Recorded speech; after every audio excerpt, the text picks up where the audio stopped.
Would you like to accelerate your career and reach your full potential in just minutes a day? Welcome to the LEADx Show with New York Times best-selling author and Inc. 500 entrepreneur, Kevin Kruse.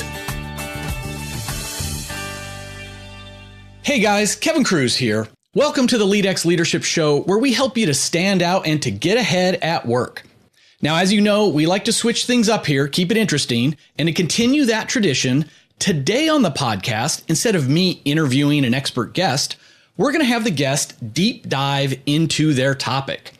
You see, you'll be hearing audio from a LEADx webinar.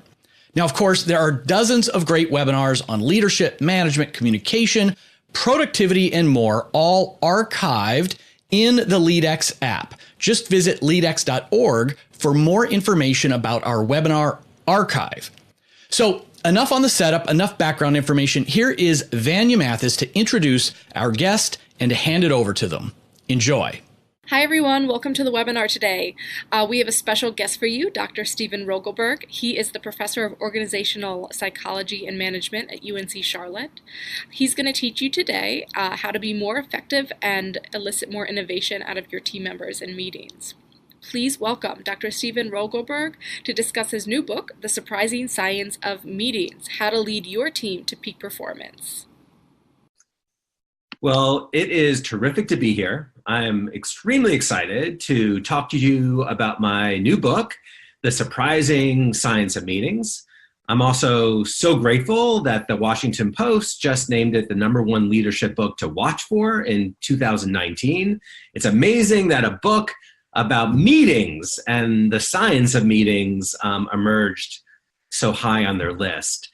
What we're going to do is for the next 20 minutes, I'm going to give you a taste of this book. And it's going to start with sharing some background on meetings and meeting science. And this sets the stage for discussion of some implications for organizations and some implications for you as a leader. Because one thing we all have in common is that we do lead meetings at times. All right, so let's jump into some science. Amazingly, there are around 55 million meetings every day, and that's just in the United States. You look at professionals' calendars and you see on average around 15 meetings a week. But as you move up the hierarchy, the number of meetings just gets larger and larger and larger. We've found people in our research with upwards of 40, 45 hours of meetings. So they're basically living in meetings. Now, we have tons of these things, and at the same time, it's clear that there's a tremendous amount of frustration. In fact, a study by Salary.com found that too many meetings was considered the #1 time waster. So when you think about this juxtaposition, tons of meetings, tons of frustrations, well, you could say that we are living and dying in meetings. But I don't see it that way. I see this as a tremendous opportunity, right? When you have something that people are doing a lot, but are very frustrated about, well, this is a sweet spot that we can really make a positive effect. And that's what my book is really all about. It's about trying to take the science I've been doing for the last 15, 20 years and the science that others have done and create an evidence-based collection of thoughts that can hopefully and meaningfully move the dial on fixing and addressing the meeting problem. So can research provide some insights? Well, absolutely. And let me start to give you a feel for this. There's research, for example, that compares standing up meetings to sitting down meetings. Interestingly, the same quality results from both types of meeting formats. However, standing up meetings take half as much time. Intriguing. There's research on meeting satisfaction because, lo and behold, there is someone consistently satisfied with their meetings, and that's the individual leading the meeting. Research on lateness to meetings. Lateness causes great deals of frustration, and it actually affects how the meetings occur. People in meetings that start late tend to interrupt each other more, tend to have more side conversations. But still, there's one thing worse than starting late, and that's ending late. That's even more frustrating for individuals. Silence. Silence in meetings can actually be leveraged for all kinds of positive things. If you ask people to brainstorm ideas in silence, just writing ideas on paper as opposed to just vocalizing, well, silent brainstorming yields many more ideas, and those ideas have been identified as being more creative and higher quality. Okay, let me share some other work just to kind of set the stage. I did some early research looking at the effects of having lots of meetings on employees. And I had employees keep a diary over an extended period of time. And at the end of each day, they indicated how many meetings they had and kind of how they felt about that workday. And to no surprise, the more meetings individuals had in a workday, they reported greater fatigue at the end of the day. And not only more fatigue, but they also felt like they had yet more work to do.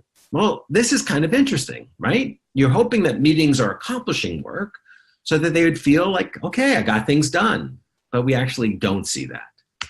However, higher quality meetings help to mitigate the negative effects of having too many meetings. So that's a real encouraging sign.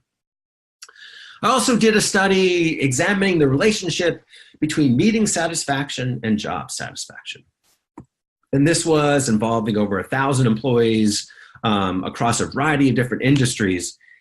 And what we found was that one of the most robust predictors of an individual's job satisfaction was their experiences in meetings.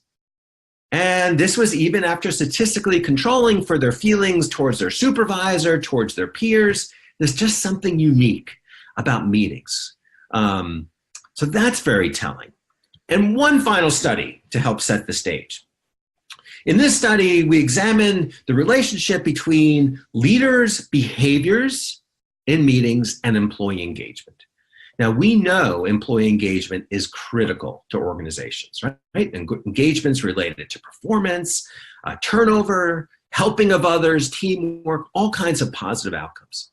And we examined employees, they evaluated their leader, and then they reported their engagement at a different time period. And what we found is that meetings can actually improve employee engagement. That when supervisors were judicious in their calling of meetings, making sure that they were truly relevant to the attendees, when leaders carefully managed the time in meetings, starting on time, ending on time, but most importantly, when leaders created an environment where there was true freedom of speech, well, it resulted apparently in higher employee engagement, which is an incredibly important and powerful outcome.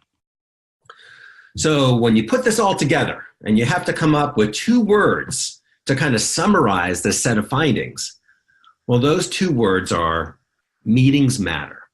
They truly, truly matter.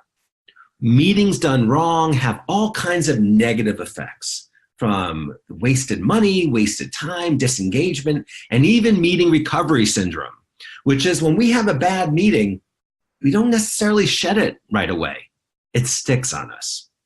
But meetings done right are major opportunities for inclusion, innovation, engagement, and return on investment. So who's responsible for meeting improvement? Well, each of us. We all can find some meetings that we run. So each of us has our own responsibility to make meetings better, but also the organization through the systems it has. So while my book discusses a number of organizational systems, let me share with you one. The most successful organizations measure and track how things are going with meetings. They use their engagement surveys or pulse surveys to monitor, is their meeting investment paying off?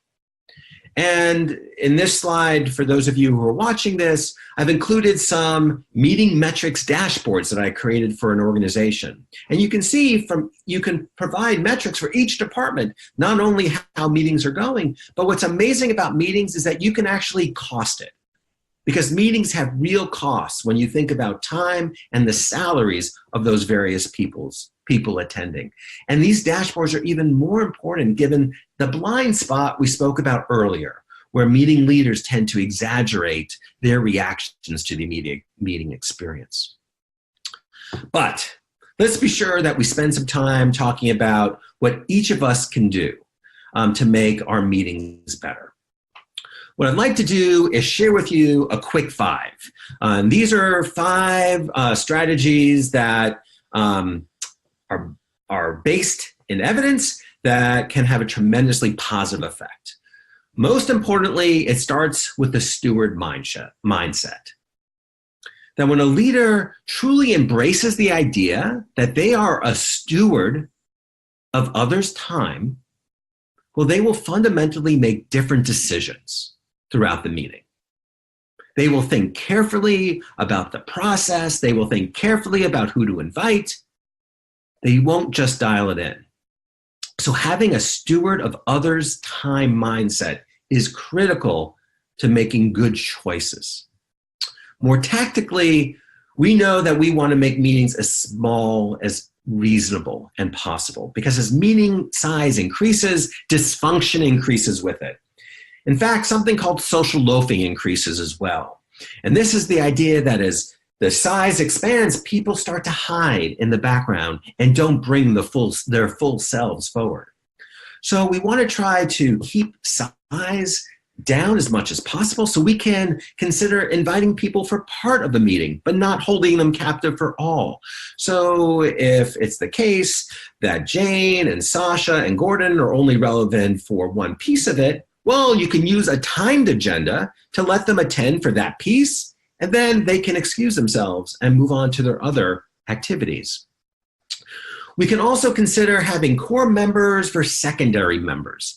Interestingly, while people are incredibly frustrated by meetings, one of the things that concerns them is not being invited to a meeting, right? When you're not invited, you get worried that maybe you're not important.